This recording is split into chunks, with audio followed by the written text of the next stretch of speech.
Hey guys, humble indie author Martin Parise here, and today we're going to have a talk. It's going to be a little bit of a longer video. Please stick with me, especially if you're creative, especially if you're not a creative. This is something that we need to talk about. We need to have a simple, honest, straightforward discussion about artificial intelligence in creative spaces. Okay? The first thing we're going to do is we're going to define what is AI. Okay? AI as we know it, artificial intelligence, generative AI, whatever you want to call it, as we know it in the public space, is not truly artificial intelligence. Okay? Artificial intelligence would be a machine or a piece of software that can think for itself and can genuinely come up with new ideas and decisions based on available data, just like the human brain does. What we have now are learning models. They're language learning models or image learning models, what have you. They are trained on other things. They're trained on work. The machine learning model that is trained based on mountains of data that are put into it, and then it comes up with an answer based on that data. Sounds like the same thing, but it's not, because in the end, there's no creative spark there. It can only spit out what it's told in the end. It cannot come up with a new idea. It cannot invent. Okay, next point. Everybody pretty much uses AI, whether you think you do or whether you want to admit it or not. Okay? And I will give you examples. Because all it is an algorithm. When you listen to Pandora or any other, like music delivery software, it's using an algorithm to deliver what it think you may like based on what you have liked. Most of the streaming services have things similar to this. You may like this, okay? And even Amazon, like for instance, people who bought this also bought this. I know it's not quite the same thing, but in the end it is. It's a basic software algorithm, okay? We're all using it.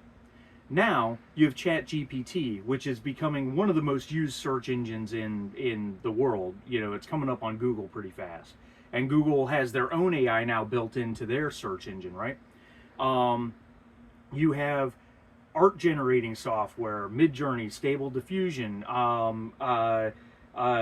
Dream AI. You know, the list goes on and on. You've got softwares to make AI videos without real people. That stuff is everywhere. We've all seen the Sasquatch videos.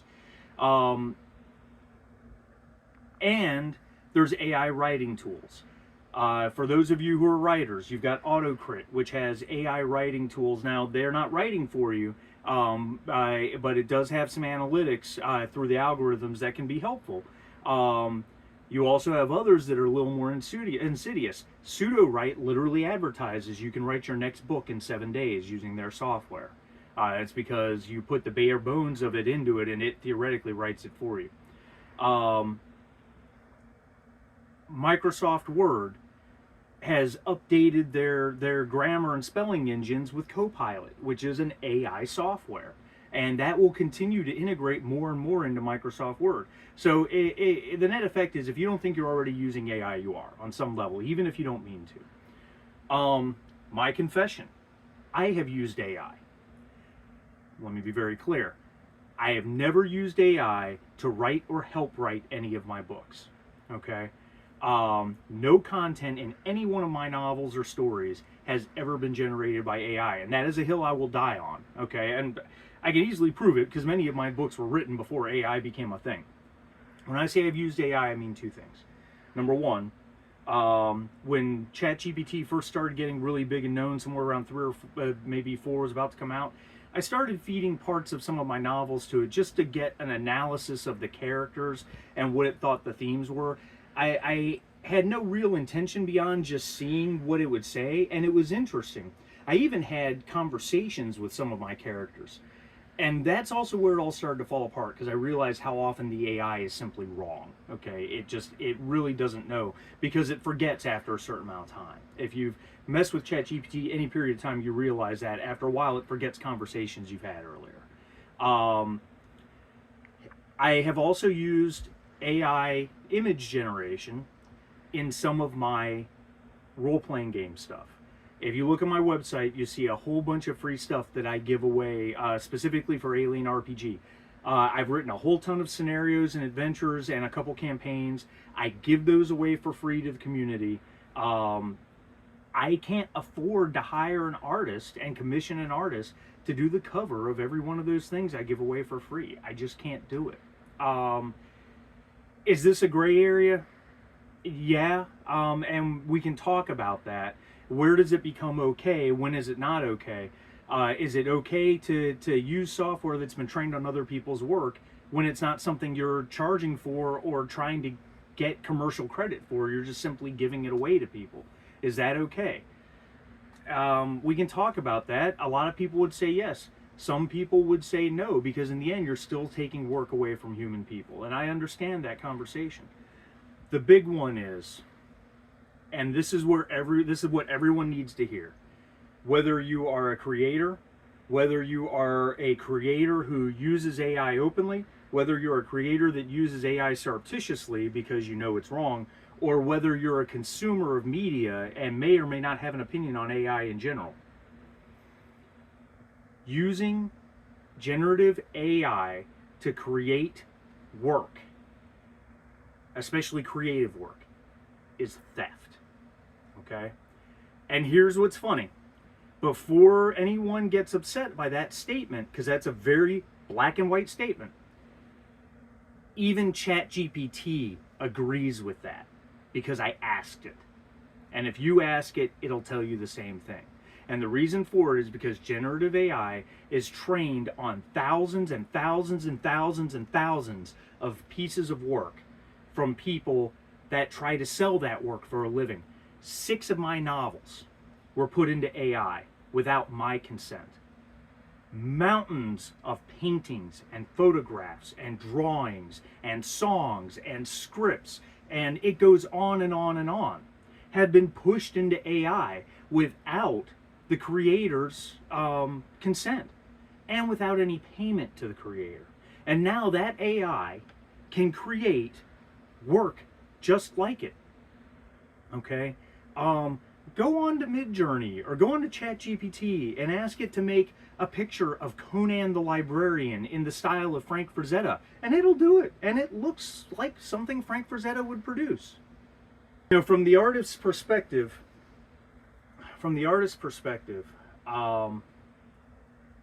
we all pretty much know this is wrong, and most of us stand against it. There are a few that publicly don't, and then there are a growing number, and this scares the shit out of me, guys. There's a growing number of artists and authors that are quietly using AI and just not really telling anybody. And I'll give you an example. A few weeks ago, ran across an author that was bragging about her published books, or his, I don't really know. This person had published 100 plus novels in the space of 18 months. Okay? Every one of them, when you look at it, you can tell is generative AI covers. And if you look at the reviews on these books, which are mostly bad, the reviews indicate they're written by generative AI as well. However, with the raw amount of media that he, she, they, I don't know the actual gender of the author, has put out there, they're siphoning, based on their sales ranks, I estimate they're siphoning $2,000 to $3,000 a month out of the spending pool. Okay? Money that could go to creators that are really putting the sweat, the time, the blood, the tears into their work. And that is another form of theft. Not only is she stealing by using generative AI, but, I don't know again. Not only are they stealing by using generative AI to write the work and do the covers, they're further stealing from creators that are trying to produce real content by decreasing the amount of money available to be spent. And, you know, my daughter, who is an artist, I've done a lot of shows with her, conventions and stuff. She thinks that this is the worst it's going to get with generative AI. that we're going to start getting on the other side of this, that we're at the height of it, and we're going to start heading downhill again, and it's going to start to fade. And I wish that were true. She would get mad at me, and she will get mad at me if she sees this video. I disagree with her. I think it's about to get a lot worse before it gets better. Because meet Tilly Norwood. TILLY NOWRWOD. If you haven't heard about her, it's time you hear about her. Tilly Norwood is an AI actress. She's been created by a company, and she has already starred in her first comedic skit. And her company that created her is announcing which agency will be representing her in a couple months. This is horrific. This has now moved into the realm of actors. Another form of art being taken over by AI, which, by the way, this is exactly what corporate overlords want. If you want to look at it from that standpoint, replace everybody with something machine generated because we don't have to pay it. All we have to do is pay for it once, and that's it. So, regardless of that, if you don't think she's real, look her up and watch her video, her skit, because I have. And let me tell you something. There's a lot of people saying that, wow, this is really amazing. I looked at it and all I saw was a soulless image that was talking. Don't get me wrong, it looks better than AI's ever looked, but there's still no spark there. And the one thing that pleases me is that SAG-AFTRA has already come out against this hard. And there's rumors that they're putting it out there quietly that if you're a major studio that starts using AI actors, actresses, that you won't be able to get SAG-AFTRA talent. There's also a rumor that they're telling people quietly that if you're an agency that represents Tilly Norwood, the AI actress, all of your clients will be blacklisted. And I hope that's true, because there's other pushback. Recently at Dragon Con, someone was kicked out for selling AI art. They were turned in and they were kicked out. And a lot of these conventions, GalaxyCon for example, and a lot of these Comic Cons have put hardline statements out there against AI art because of what it represents to those of us that are really putting the effort in and trying to create.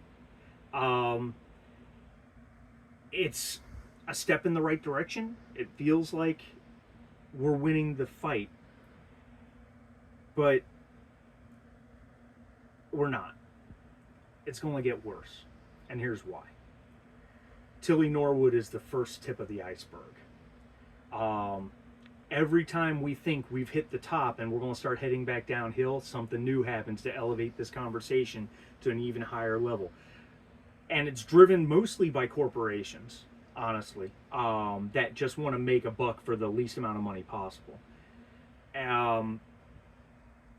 But the fact of the matter is, it is easy to feel like we're winning the war when we're in an echo chamber surrounded by all of our own people, when we're surrounded by other artists and other authors, and we're all united against this. It feels like we're going to win. We got this. We're going to win. We're going to beat this AI thing. And then AI goes to another level. A new version comes out. Look at the art now. Do the hands look goofy anymore? Do hands have 7 fingers that bend in different directions?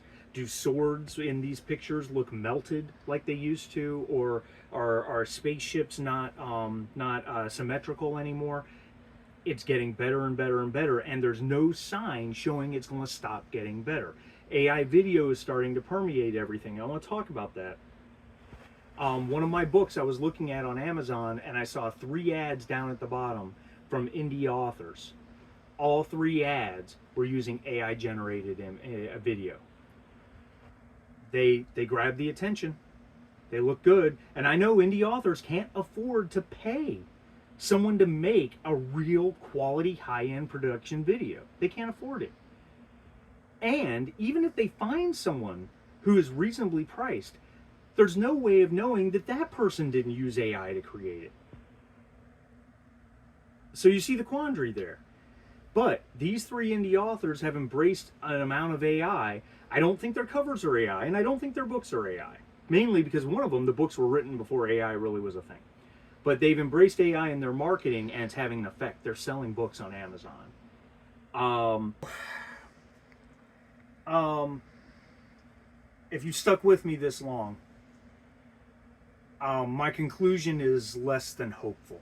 Okay, let's be very frank. My conclusion is less than hopeful because I'm watching it get worse. I'm watching it get more pervasive. I'm watching it permeate our culture.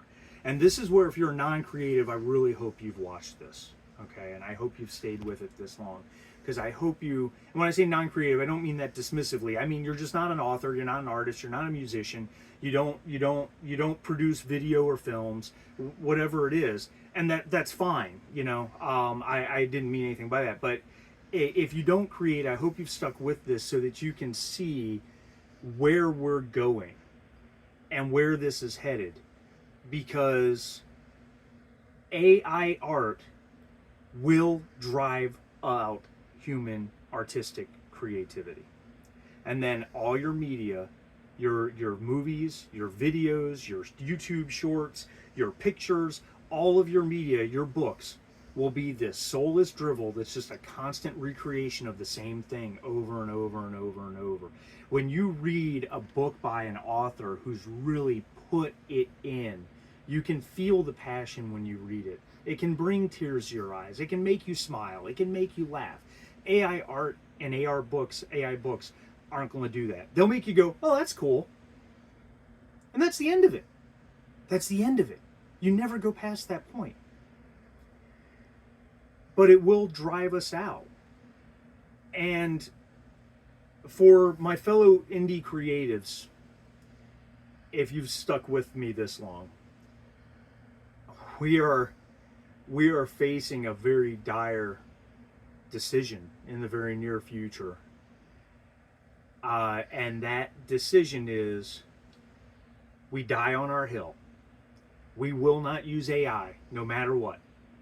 And if it drives us out completely to the extent that we just can't do it anymore because there's no upside, it costs us thousands and thousands and thousands of dollars that we can't afford to pay anymore, and that's it, we're out. Or we have to consider how much embracing of AI is okay, especially in marketing. This is not a conversation I'm willing to have yet. My wife and I have talked about this many, many times. But we're facing a bleak future, and we have to admit that to ourselves. It's easy to think we're winning when all we're doing is having these conversations with each other. Get out there, look at the world, and look what people are saying and doing. We're not winning this fight, guys. The only way we're going to win it is if we make people understand what's happening and what this will bring to their world. It's a long one, guys. Thanks for sticking with me. I really hope you did. I hope this will make you think. Hope we can have some serious conversations about this. I've been Martin Parise. Thanks a lot.